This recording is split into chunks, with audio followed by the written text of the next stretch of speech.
ఒక దిక్కేమో రవీంద్ర భారతి తెలంగాణ ఆత్మాభిమానాన్ని, తెలంగాణ ఆత్మగౌరవాన్ని, తెలంగాణ ఉనికిని పొందబెట్టే ప్రయత్నము అంగరంగ వైభవంగా ప్రభుత్వ లాంఛనాలతోటి ఒక కిరాయి గొంతు ఉన్నటువంటి బాలసుబ్రహ్మణ్యం విగ్రహ ఆవిష్కరణ పూలతోని అలంకరించి ముఖ్యమంత్రి, అన్ని రాజకీయ పార్టీలు, బీజేపీ వాళ్ళు కూడా, మాజీ ఉపరాష్ట్రపతి కూడా వచ్చిందట, దత్తాత్రేయ గారు, మాజీ గవర్నర్, వీళ్ళు ఇటువంటి వాళ్ళు అందరూ వచ్చి అలంకరణ చేసి ఒక పెద్ద పండుగ లెక్క చేస్తున్నారు. ఒక కిరాయి గొంతుగా తెలంగాణ పాటను పాడా అన్నటువంటి వ్యక్తికి, స్వరాష్ట్రము అనే ఆకాంక్ష, ఆ పదాన్ని తీసేస్తేనే పాడతా అనే వ్యక్తికి అక్కడ విగ్రహావిష్కరణ జరుగుతున్నది. ఇటు పక్కకేమో మనకు అమరుల స్తూపం ఉన్నది. ఇది కట్టిన తర్వాత దీనికి ఇప్పటివరకు ఆవిష్కరణ జరగలేదు, ఇవాళ రోజు వరకు కూడా. కానీ తెలంగాణ వచ్చిన తర్వాత కట్టింది ఇది అమరజ్యోతి. అక్కడ గన్ పార్క్ దగ్గర ఉన్నటువంటి ఎక్క యాదగిరి గారు కట్టినటువంటి వారు డిజైన్ చేసినటువంటి అసెంబ్లీ ముంగట ఉన్నటువంటిది కూడా ఆవిష్కరణ జరగలేదు. ఇది కూడా ఆవిష్కరణ జరగలేదు. ఇది ఆవిష్కరణ ఎందుకు చేస్తలేవు అని ఇప్పుడున్నటువంటి మావుడు సోగ్గాడు పోజులు కొట్టే ముఖ్యమంత్రి రేవంత్ రెడ్డి వచ్చి ఇక్కడికి వచ్చి రాహుల్ గాంధీని కూడా ఇక్కడ పట్టుకొచ్చి ఇక్కడ దూలాలకు అమరుల ఆత్మలు క్షోభిస్తున్నాయి, బాధపడుతున్నాయి, నీది ఎందుకు ఆవిష్కరణ చేయలేదని కేసీఆర్ను ప్రశ్నించింది ఇక్కడికి వచ్చి, పీసీసీ ప్రెసిడెంట్. కానీ ఇవాళ ఆయనే ముఖ్యమంత్రి అయిన తర్వాత ఆయనకి ఏమాత్రం కొద్దిగానన్నా ఇంగిత జ్ఞానం ఉన్నోడు కనుక అయ్యేది ఉంటే ఆత్మవిమర్శ చేసుకుంటే, ఇవాళ ఇప్పుడు నీ పాలన వచ్చిన తర్వాత కూడా నువ్వు కూడా 2 ఏళ్ళు అయిపోయింది కదా, ఇప్పటిదాకా కనీసం అలా అడుగు పెట్టలేదు. అది ఇప్పటివరకు ఆవిష్కరణ నోసుకోలేదు. బల్లులు గుడ్లు పెడుతున్నాయి అందులో, తేళ్ళు తొండలు తిరుగుతున్నాయి అందులో, పిట్టగూడ్లు పెడుతున్నాయి, గబ్బిలాలు తిరుగుతున్నాయి. నాయన మా అమరుల స్తూపమేమో, అమర జ్యోతి ఏమో ఇట్లా పాడైంది. మీరేమో అక్కడనేమో మీరు ఒక ఆంధ్ర పెట్టుబడిదారి, ఆంధ్ర అహంకారం చూపించినటువంటి, ఇలా ఆంధ్ర అహంకారమే కనబడుతున్నది మొత్తం. అక్కడ వచ్చిన వాళ్ళు మొత్తము అది ఒక పక్కకున్నది, ఇక్కడ ఒక పక్కకున్నది. తెలంగాణ అంటేనే త్యాగాల చరిత. మాముల్లా రేవుల్లా మట్టి పొత్తిళ్ళల్లా తొవ్వా పువ్వుల తీరు అమరులుంటారు అని యాడ చూసినా కానీ, ఏ ఊర్లో చూసినా కానీ త్యాగాల చరిత్ర మాది. సిరిమల్లె చెట్టు కింద లచ్చుమమ్మో నువ్వు సినబోయి కూర్చున్నావు ఎందుకమ్మో అని ఇలా తెలంగాణలో ఉన్నటువంటి లచ్చుమమ్మలంతా చిన్నబోయి కూర్చున్నారు. ఇక్కడ ఉన్నటువంటి గాన కోకిల లెక్క కంచరేగు తీపివోలే లచ్చుమమ్మో అని పాటలు పాడి నీ గొంతు ఎంత మధురమే లచ్చుమమ్మ అని చెప్పని ఆ సాహిత్యం వచ్చినటువంటి దగ్గర ఈ గొంతులందరినీ కూని చేయించి ప్రజా సాహిత్యం గురించి, ప్రజల గురించి ప్రతి పల్లె బయటికి వచ్చి గొంతులు విప్పి పాడినటువంటి గొంతుల మీద ఇవాళ నువ్వు నీ ఇనుప పాదాలు పెట్టి నువ్వు స్వేచ్ఛ అంటున్నావు. నువ్వు రాసిన దాంట్లో ఒకటి ఉన్నది, నువ్వు బాగా పోజులు కొట్టి రాపించుకుంటున్నావు కదా, ఈ తెలంగాణ గడ్డ మీద వేస్తున్న ఒట్టు అని నువ్వు నీ పాటలు ఎన్నికల ముందు రేవంత్ రెడ్డి, ఈ తెలంగాణ గడ్డ మీద వేస్తున్న ఒట్టు పాలిస్తరా బతుకులు వెలిగేటట్టు నీ వెలుతురు గిట్లున్నది. పైనున్న అమరుల ఆత్మలు మురిసేటట్టు, మురుసుడు కాదు ఏడుస్తున్నాయి. శోకంలో ఉండొచ్చు ఆత్మలుంటే, ఇటువంటి దుర్మార్గమైన పాలనలో ఉన్ననా?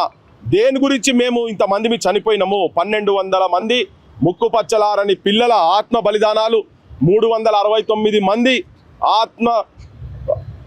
369 మంది తుపాకీ తూటాలకు బలైనటువంటి వాళ్ళందరి ఆత్మలు ఈ ప్రాంతంలో పోరాటాలకు చిహ్నమైనటువంటి అమరుల స్తూపం పరిస్థితి ఏమో ఈడ ఇట్లున్నది కదా. నేను ఇవాళ మీటింగ్ అటెండ్ అవుతున్నటువంటి ఈ సాంస్కృతిక సలహా మండలికి చైర్మన్ ఉన్నటువంటి కోదండరామ్ కూడా, అయ్యా మీ ఆత్మలు చచ్చిపోయినాయా? ఇప్పుడు ఇక్కడ ఈ ఆత్మలు ఎట్లయితే ఏలాడుతున్నాయి, అమరుల ఆత్మలు ఏలాడుకుంటా శోకిస్తున్నాయో, మాకు ఇటువంటి నాయకత్వం ఉన్నదా అని చెప్పని ఆ కమిటీలో ఉన్నటువంటి బి నరసింహరావు గారిని కావచ్చు, లిస్టు ఉన్నది నా దగ్గర, ఆ లిస్టు నేను ఇప్పుడే చూపిస్తున్నా మీకు. వీళ్ళందరూ మిమ్మల్ని అందరు అడుగుతున్నారు. ఇగో ఈ లిస్టులో ఎవరెవరు పేర్లున్నా చూడండి. ప్రొఫెసర్ కోదండరామ్, వెన్నెల చైర్పర్సన్. అమ్మా వెన్నెల, మెయిన్ అంటే గద్దరన్న కూడా ఆత్మ క్షోభిస్తుండొచ్చు, గద్దరన్నది కూడా. బానిసత్వం వద్దు అని చెప్పిండు ఆయనే. బానిసలారా రెండిరా బానిస బతుకులు వద్దురా అని చెప్పిండు. ఆ పాఠాలు నేర్చుకున్నా మరి నువ్వు ఏం గలమెత్తుతున్నావు తెలియదు. నిన్ను వ్యక్తిగతంగా ఏం క్రిటిసైజ్ చేయాలని కాదు, కానీ ఇలా ఒక సందర్భం వచ్చింది, తెలంగాణకు అవమానం జరుగుతున్నది. ఇగో ఇంట్లో ఉన్నటువంటి కొంతమంది సుద్దాల అశోక్ తేజ గారు, ఈయన కమర్షియల్ ఆర్టిస్ట్, ఎవరు మాట్లాడతలేరు. బి నరసింహరావు, మా జయరాజన్న, ఇక నేను వీళ్ళ గురించి ఏం మాట్లాడాలి కానీ సంగిశెట్టి శ్రీనివాస్ అన్న రాసిండు ఆల్రెడీ, తన ఇది కొట్లాడుతున్నాడు. పసునూరు రవీందర్, ఇటువంటి వాళ్ళు. మా దరువెల్లన్న, వీరులార వందనం, కాలేజీలో మండే నిప్పు కణికలు మీరు, విద్యార్థి సంఘాల వీరయోధులు మీరు, నెత్తుటి మడుగుల్లో ఎత్తిండ్రు పిడికిళ్ళు అన్నావు. ఆ విద్యార్థి సంఘాలకి వెళ్ళి వచ్చినటువంటి వాళ్ళు మరి మీరేం చేస్తున్నారు? మా పాట పాడిన అంజన్న ఏం చేస్తున్నాడు? మీరు మా ధూమ్ధామ్, మా నాగరాజన్న, మీ అందరికీ లోపటున్నది, కానీ ఎక్కడో దగ్గర మీరు బ్లాస్ట్ కావాల్సిన అవసరం ఉన్నది, మీరు బయట పడాల్సిన అవసరం ఉన్నది. సాంస్కృతిక సలహా మండలిని మిమ్మల్ని ముందు పెట్టి ఇవాళ పసునూరు రవీందర్ మాట్లాడుతున్నాడు, బయట మాట్లాడుతున్న మా జూకంటి జగన్నాథం అన్న కూడా ఇప్పుడు తన కూడా ఆర్టికల్స్ రాస్తున్నారు, చాలా మంది వ్యతిరేకిస్తున్నారు. ముఖ్యమంత్రి, నువ్వు ఈ సలహా మండలి అందరినీ నువ్వు మీటింగ్ పెట్టుకో, వీళ్ళు ఎంతమంది నీకు సపోర్ట్ చేస్తారో చూద్దాం. దీంట్లో ఈవెన్ వాళ్ళ మనుషుల్ని అందరినీ, ఈవెన్ గంటా చక్రపన్ని అన్న కాడికి వెళ్ళి మాట్లాడుతున్నా, వాళ్ళ గురించి కూడా చెప్తున్నా. అన్న, పోయిన గవర్నమెంట్లో నువ్వు ఉన్నావు, ఈ గవర్నమెంట్లో మళ్ళీ ఉన్నావు, మాకు ఇబ్బంది అనిపిస్తున్నది, మాకు బాధ అవుతున్నది, మీలాంటి వాళ్ళు మౌనంగా ఎందుకుంటున్నారు? ఆ పాడయ్య పదవులా ఘోషిస్తున్నాయి, ఆత్మలు ఘోషిస్తున్నాయి. తెలంగాణ ఆత్మ వంచన జరుగుతున్నది. ఒక పక్క కాడ రేవంత్ రెడ్డి తీసి దాన్ని ఇనాగ్రేషన్ చేస్తా ఉన్నాడు కదా, ఆత్మ వంచన జరుగుతున్నది. దీని గురించి కాదు ఇంతమంది చచ్చిపోయింది. ఒక ఫాల్తు పదవులు, పనికిరాని పదవులు, ఈ సలహా మండలిలో ఉన్నోళ్ళకు కూడా కనీసం జీతాలు లేవు, మన్ను లేవు, ఏం లేవు. ఉట్టిగా తీసుకొచ్చి మీ ముఖాలు చూపించి మిమ్మల్ని బద్నాం చేయాల్సి వస్తున్నారు. మీ అందరి మనసులో ఏమున్నదో మాకు ఎరికే, కానీ బయటికి రావాలి, మాట్లాడాలి. చెత్త కాగితం లేక నిన్న నేను ఇన్విటేషన్ ఎట్లయితే చింపి పడేసిందో, మీరు కూడా మీకున్న పదవులు చింపి అవతల పడేసేయండి. ఎవరెవరైతే పోయి ఆ గద్దెలలో కూర్చున్నారో, ప్రొఫెసర్ పిఎల్ విశ్వేశ్వరరావు సార్, నువ్వు కూర్చున్న కాడికి వెళ్ళి కూడా ఇప్పటిదాకా ఏం మారలేదు. ఆకునూరు మురళి అంటే ఏ ఉద్యమాలలో లేడు, ఆయన ఎప్పుడైనా పోతాడు, ఆయన పెద్ద పట్టించుకోవాల్సిన అవసరం లేదు. కానీ విశ్వేశ్వరరావు సార్, నువ్వు తెలంగాణ, నువ్వు చెప్పిన ఉపన్యాసాలు కూడా ఇని మాలాంటి వాళ్ళం చైతన్యవంతులమైనము. కానీ అలా నువ్వు పోయి ముఖ్యమంత్రి దగ్గర కూర్చున్నావు, ఏదో విద్యను ఉద్ధరిస్తా అంటే ఏం ఉద్ధరించలేదు, సంకనాకినట్టు అవుతున్నది ఇంకా విద్య తెలంగాణలో. ఇంత గొడవ జరుగుతుంటే కనీసం ఇలాగ ఇట్లా వ్యతిరేకించే వాళ్ళతో కనీసం ప్రభుత్వం చర్చలు జరపలేదు, కనీసం అహంకారం, దురహంకారం. ఇప్పుడు ఆయన అన్నాడు కదా, ఇనుప కంచెలు దించేస్తా అని అన్నాడు కదా, కాదు ఇనుప కంచెలతోనే చేస్తున్నాడు. ఇలా ఈడికి వచ్చేటందుకు నాకు కూడా చాలా ఇబ్బంది అయింది. ఇప్పుడు ఈ నిమిషంలో వ్యతిరేకిస్తున్నటువంటి వాళ్ళను పోలీస్ స్టేషన్లలో పెట్టినావు నువ్వు. ఆడ మొత్తం నీ పోలీసు ప్రహార, సెక్రటేరియట్, నీ అసెంబ్లీ, నీ గన్ పార్కు, రవీంద్ర భారతి, అమరజ్యోతి మొత్తం నీ పోలీసు వలయంలో మొత్తం నింపి ఇలా వాళ్ళు అక్కడ ఉన్నారు.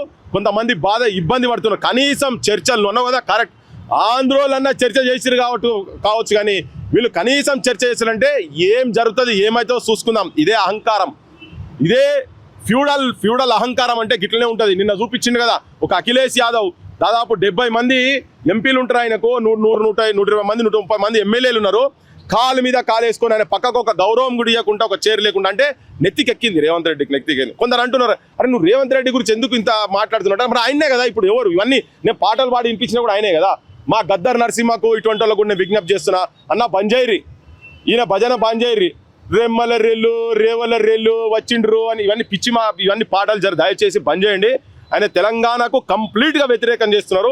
మీరు ఇంకెవరికైనా పాటలు పాడరు, కానీ ఇటువంటి నాయకులకు మాత్రం దయచేసి మీరు పాటలు పాడొద్దు. నీకు కూడా నిన్ను పిలిచి ఒక శాలువ కప్పినోడు కూడా కాదు ఆయనే, కానీ అన్ని నీ తెలంగాణ తిరుగుతున్నాయి కదా. రాసేటోళ్ళకు పాడేటోళ్ళకు కూడా విజ్ఞప్తి చేస్తున్నా, ఇదొక పాయింట్, ఇదొక డెడ్ లైన్ కావాలి. తెలంగాణకు ఇంతమంది సావులకు సార్థకత లేకుండా వీళ్ళ త్యాగాలను బొందబెట్టే రీతిలో ప్రవర్తించినటువంటి ముఖ్యమంత్రికి ఈ రోజు నుంచే తెలంగాణ, ఇలా పొద్దున మాట్లాడుకుంటూ ఒక పెద్ద మనిషి రైటర్ మాట్లాడుకుంటూ చెప్పిండు, పృథ్వీ ఎక్స్ట్రీమ్ అయిపోయింది, ఇది జాలింగా ఇక్కడ నుంచి స్టార్ట్ కావాలి, ఎక్కడో దగ్గర స్టార్ట్ కావాలని. ఎంతో ఆశలతోటి నిరుద్యోగులు కూడా బయటికి వచ్చి నిన్ను అందరు సపోర్ట్ చేస్తే ఇలా వాళ్ళను లట్లతో కొడుతున్నాను, వాళ్ళే గుండెల మీద దంతున్నావు. మన యూనివర్సిటీ పోయి నువ్వు చేసింది ఏం లేదు, అక్కడ ఏం ప్రకటించలేదు, ఉద్యోగాలు ప్రకటించలేదు. ఆఖరికి నిన్ను కొమ్మలు ఇరిసి లట్లు పట్టుకొని వచ్చే కాడికి వచ్చింది. అదే నేను వైలెన్స్ సైడ్ పోవాలని నేను చెప్తలేను, కానీ ఏంటంటే ఇలా తెలంగాణ సమాజం మొత్తం మనని అగౌరవపరుచుకుంటూ, ఇక్కడ ప్రాంతంలో ఉన్నటువంటి కవులను, ఇక్కడ ప్రాంతంలో ఉన్నటువంటి పోయెట్స్, పాటగాన్లు, రాతగాన్లు, జర్నలిస్టులు అందరు కూడా, కె శ్రీనివాస్ లాంటి వాళ్ళు కూడా బాధపడుతున్నారు. అల్లం నారాయణ సొంటోళ్ళు కూడా మాట్లాడినరు. ఇలా అందరు బయటికి రావాలి, బయటికి వచ్చి కూర్చోవాలి, దాన్ని తెరిచిన దాన్ని కూడా బంద్ చేపియాలి. ఇలా తెరుస్తున్నారు వాళ్ళు అక్కడ, అన్ఫ్లాగ్ చేస్తున్నారు, దాన్ని మొత్తం అన్కవర్ చేస్తున్నారు కనుక అది బంద్ చేసేటట్టు అందరూ మొత్తం బయటకు వచ్చి మాట్లాడాల్సిన అవసరం ఉంది. సుబ్రహ్మణ్యం ప్రపంచ గాయకుడు కాబట్టి 2 రాష్ట్రాల్లో కూడా అతని విగ్రహాన్ని పెట్టి ఎందుకు తెలంగాణలో పెట్టినివ్వమని చెప్తా ఉన్నారు అని చెప్పేసి ఆయనే ఈ ప్రాంతానికి ఆంధ్ర ప్రాంతానికి చరిత్రలో డిఫరెన్సెస్ ఉన్నాయి. ఎట్లా డిఫరెన్స్ ఉందంటే ఈ ప్రాంతం అస్తిత్వం గురించి, ఈడ ప్రజల జీవితాల గురించి, ప్రజల సమస్యల గురించి సాహిత్యం రాసి జనం లోపల ఉండి కొట్లాడి జైళ్ళ పాలైన వాళ్ళు. మీకు ఈ సందర్భంగా ఒక వీడియో మీకు చూపించదలుచుకున్నా నేను. మా గూడ అంజన్న ఒకసారి ఒక సందర్భంలో తన ఒక పాట వాడిండు రవీంద్ర భారతిలో. ఆ పాట నేను మీకు వినిపించదలుచుకున్నా. ఆ పాట పాడుకుంటే తన చెప్తాడు, అంటే ఇక్కడ బాడుడు ఎంత ఇంపార్టెంట్ అనే దాని విషయంలో చెప్తా ఉంటాడు తన. ఒక్కటే సెకండు, ప్రాంతం విడిపోయిన తర్వాత ఒక్క నిమిషం ఎందుకు రెచ్చగొడుతున్నారని ప్రధానంగా తను ఏం చెప్తారంటే, రవీంద్ర భారతిలో వీడియో సడన్గా దొరకలేదు నాకు. రవీంద్ర భారతిలో దొరయేందిరో దొర తొనమేందిరో, సుత్తె మనది, కత్తి మనది, పార మనది, పలుగు మనది, నడుమ దొరయేందిరో దొర తనమేందిరో, తర్వాత దాని గదరన్న దొరయేందిరో దొర పీకుడేందిరో అని. నేను 16వ ఏట ఉన్నప్పుడు అసెంబ్లీ ముంగట నేను ఈ పాట పాడుకుంటూ తిరుగుబాటు చేసి మాట్లాడుతున్నప్పుడు, ప్రజల సమస్యల గురించి మాట్లాడుతున్నప్పుడు రవీంద్ర భారతి దగ్గర చూసినాక ఈ రవీంద్ర భారతిలో ఎన్నడో నేను ఒక రోజు పాట పాడాలి అని చెప్పని ఆయనకు అనిపించిందంట. ఎందుకంటే అది తెలంగాణ కళారూపాలకు, తెలంగాణ అస్తిత్వానికి ప్రతీక. అటువంటి అంటే ఈ ప్రజల గురించి సాహిత్యం రాసి ఇట్లా చాలా మంది ఉన్నారు. నేను కంటిన్యూస్గా ఆ పేర్లు చెప్తూనే ఉన్నా. అంటే గూడ అంజన్న కోరిక ఏంటంటే ఆ వేదిక మీదనే చెప్పిండు, రవీంద్ర భారతి వేదిక మీదగా ఈ పాట ఒక చరణం పాడి చెప్పిండు. ఇవాళ నాకు ఆ పాట సార్థకమైంది, నేను ఇక్కడ పాడినా అని అన్నాడు కదా. అంటే ఇట్లా ఆయన బాలసుబ్రహ్మణ్యం లెక్క కమర్షియల్ ఆర్టిస్టులు కాదు కదా. ఇక్కడ ఎంతో సాహిత్యం, ఇప్పుడు నేను చాలా పాటలు నిన్న మొన్న కూడా చాలా పాటలు పాడి వినిపిస్తా ఉన్నా. ఇటువంటి సాహిత్యం పాడిన వాళ్ళు ఎవ్వరికి కూడా వాళ్ళ ఇలా ఇంటికాడికి పోతే బుక్కడి బువ్వ కూడా లేదు, కనీసం గౌరవం కూడా దక్కలే కదా. సో ఇక్కడ మీరు ప్రపంచ స్థాయి అంటున్నారు కదా, ఈయన ఒక కిరాయి ఆర్టిస్టు. నేను చెప్తున్నా, పైడి జయరాజు చరిత్ర మాట్లాడినరా, ప్రభాకర్ రెడ్డి గారి గురించి మాట్లాడుతున్నారా, కత్తి కాంతారావు గురించి మాట్లాడుతున్నారా, సినిమా ఇండస్ట్రీ గురించే చెప్తున్నా నేను, వాళ్ళ గురించి మాట్లాడతలేరు కదా. మా నారాయణ గారి గురించి మాట్లాడుతున్నారా, లేకపోతే మన జైళ్ళలో ఉండి రాసినటువంటి వాళ్ళ సాహిత్యం వాళ్ళ గురించి మీరు ఏమైనా మాట్లాడుతున్నారా? ఇక్కడ ఎవరు మాట్లాడతలేరే. మా తెలంగాణ కోటి రతనాల వినాన్ని రాసినటువంటి దాశరథి కృష్ణమాచార్య గురించి మాట్లాడుతున్నారా? ఎవరు మాట్లాడుతున్నారా? ముచ్చట సత్యనారాయణ గారి గురించి మాట్లాడుతున్నారా? ఇంతెందుకు గద్దరన్న విగ్రహమే పెట్టాలి కదా ఫస్ట్. గద్దరన్న కన్నా పెద్ద మొగోడు అయినా పెద్ద ఐకానా? తెలంగాణ ఉద్యమకారులంతా కలిసి ప్రభుత్వానికి వినియోగిస్తలేరని ప్రధానంగా ఇప్పటిదాకా వాళ్ళు మాట్లాడారు. అరే 10 రోజుల నుంచి కోడి కూతాయి కూస్తున్నదబ్బా. వాళ్ళు ఏడున్నారు, ఏ పొక్కలలో పన్నారు? అయ్యన్న ఎక్కడున్నారు వాళ్ళు? మీ ఛానళ్ళలో వస్తలేవా? మన తొలి వేలుగా రాలే, ఇప్పటికి 100 సార్లు వచ్చినాయి. వీడియోలు తిరుగుతూ ఉన్నాయి బయట. మొన్న కూడా తీసుకుపోయి రిప్రజెంటేషన్ ఇచ్చినాం, వాళ్ళ ఆఫీసర్లతో మాట్లాడినాం.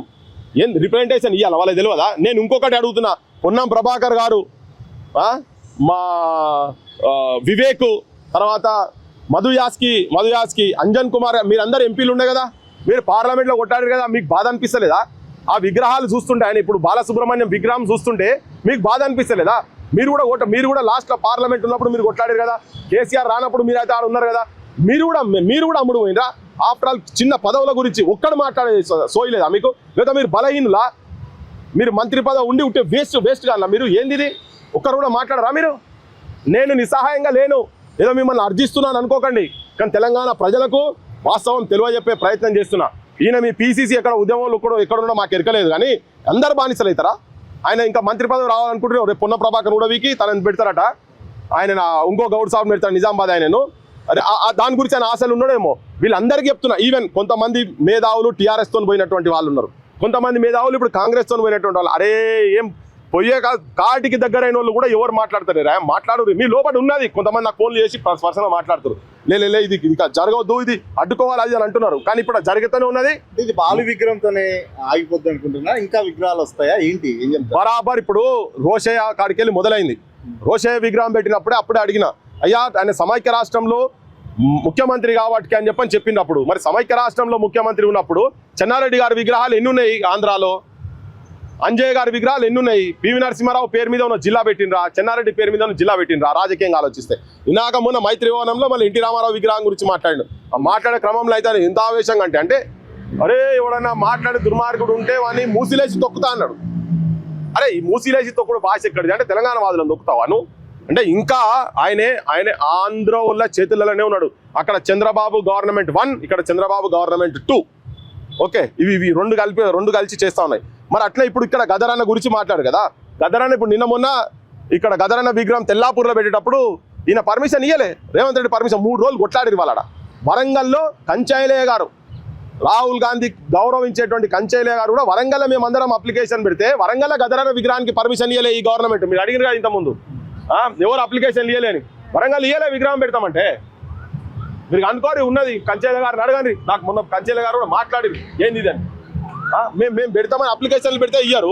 ఆయన కూడా శుభలేఖ సుధాకర్ అట వచ్చాడు ఇక్కడ కిరాయి పాటలు రాసేటోళ్ళు, కిరాయి గొంతులకు వాళ్ళకు పెట్టేందుకు వాళ్ళకు రాసేయంగానే వాళ్ళే పెట్టుకుంటారట. వీళ్ళు జీవో తీస్తారట, జీవో తీసి పెట్టారు. నీకు ఇది ఓపెన్ చేసే జీవో చేసే శాతం అయితే లేదు నీకు. ఏది తర్వాత నువ్వు రాజీవ్ గాంధీ విగ్రహం పెడతావు ఇక్కడనే నీ ముంగట. ఈ మధ్యలో ఎవరిది ఉండాలి, తెలంగాణ తల్లిది ఉండాలి. అడుగునే అవమానపరుస్తున్నాడు ఆయనే. దోషిట్లకెళ్ళి బతుకమ్మ తీసేస్తేవి, నీ పార్టీ సింబల్ ఇట్లా ముంగట పెడుతుంది మా తెలంగాణ తల్లి విగ్రహంలో. అంటే ప్రతి దగ్గర ఈయన తెలంగాణ అస్తిత్వాన్ని మర్పించేటువంటి ప్రయత్నము చాలా భీకరంగా చేస్తా ఉన్నాడు రేవంత్ రెడ్డి. ఇది యాక్చువల్గా అంత యావత్ తెలంగాణ ప్రజలకు కూడా నేను విజ్ఞప్తి చేస్తున్నా ఏంటంటే, ఇది ఒక కుట్ర జరుగుతున్నది, తెలంగాణ అస్తిత్వాన్ని బొందబెట్టే కుట్ర జరుగుతున్నది. కాబట్టి ఇది ఒక విగ్రహం అంశం కాదు, ఇది చాలా అంశాలు ముడిపడి ఉన్నాయి దీన్ని వెనకాల. కనుక ఇక్కడ భూములు పోతున్నాయి, మన భూములు నాశనం పట్టిస్తున్నారు. ఆంధ్ర ప్రాంతానికి సంబంధించినటువంటి వాళ్ళు మీరు చూడండి, నిన్న మొన్న దాకా ఎలక్షన్లలో బిజీగా ఉన్నారు కదా మన వాళ్ళు. ఇప్పుడు చూడండి, తిరిగే చూడండి వాళ్ళు ఏ భాష మాట్లాడుతున్నారు చూడండి. మనం అడిగిన దానికి ఒక్కటి కూడా జవాబు చెప్తలేరు, కానీ అమ్మన బూతులు తిడుతున్నారు వాళ్ళు. ఇక్కడ బతుకొస్తందుకు వచ్చారు మీరు, కానీ ఇక్కడ మా పొట్ట కొడుతున్నారు. తిన్నింటి వాసాలు లెక్కబెట్టుడు కాదు, తిన్నింటి వాసాలు తగలబెట్టే ప్రయత్నము ఆంధ్ర పాలకులు చేస్తున్నారు. వాళ్లకు చెప్పులు బూట్లు మోస్తున్నాడు రేవంత్ రెడ్డి ప్రభుత్వం అని చెప్పదలుచు. చూడండి వీడియో చూడండి ఒకసారి.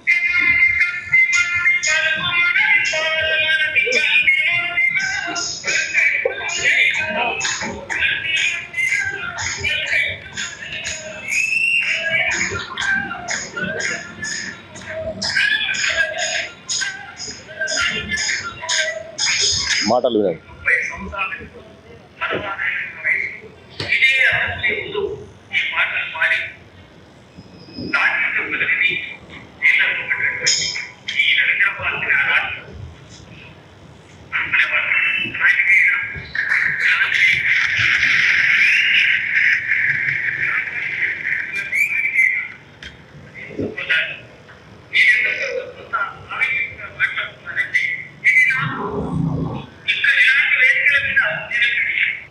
ఇది 30 సంవత్సరాలు ఈయన చనిపోయే ముందు అప్పటికి అసెంబ్లీ ముంగట ఈ పాట పాడి లాఠీ దెబ్బలు తిని జైలుకు పోయిన నేను. అప్పుడు నా కళ ఈ రవీంద్ర భారతి వేదిక మీద పాట పాడాలని చెప్పని తన కళ, తన వీడియో తన మాట్లాడింది.